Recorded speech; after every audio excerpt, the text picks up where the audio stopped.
Неколку месеци битолчани се гушат поради аерозагадувањето и енормната концентрација на PM10 честички во атмосферскиот воздух. Пред една недела Битола постигна и европски рекорд, а огорченоста на граѓаните е голема.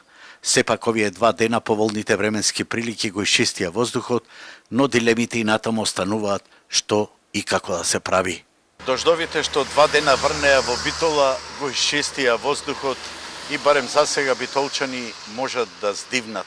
Меѓутоа, не може природата секогаш да биде дарежлива и затоа, навистина, треба да се бараат оние решенија кои што аерозагадувањето ќе го сместат во понормални рамки.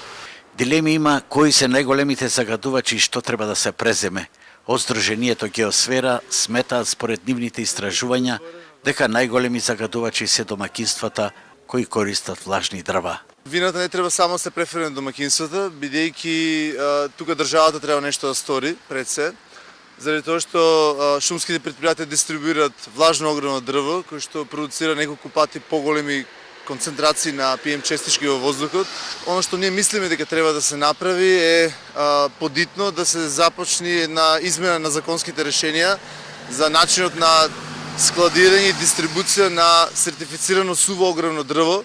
Опозицијските советници велат дека најголеми аерозагадувачи се котларниците на јавните објекти што работат без заштитни филтри, како и котларниците на 26 битолски училишта што се греат со мазут и лесно масло.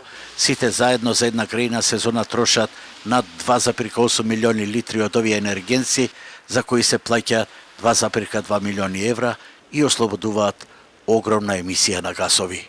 Денес тука ги имам податоците за 42 објекти кои се во надлежност на централна и на локална власт на територија на општина Битола, кои што сите имаат инсталирано котларници со вкупна моќност од 38 мегавати или во текот на една грејна сезона потребна е топлинска енергија од над 27 милиони киловат часови.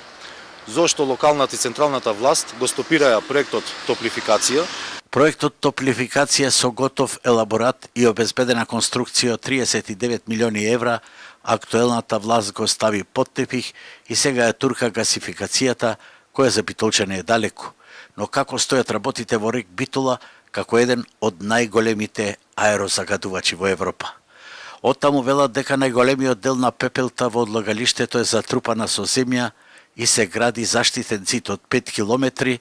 Лани започна да се врши пошумување со 50.000 багремови садници, а во тек е постапка за добивање на така наречена интегрирана еколошка дозвола, се вели во дописот на рек Битола.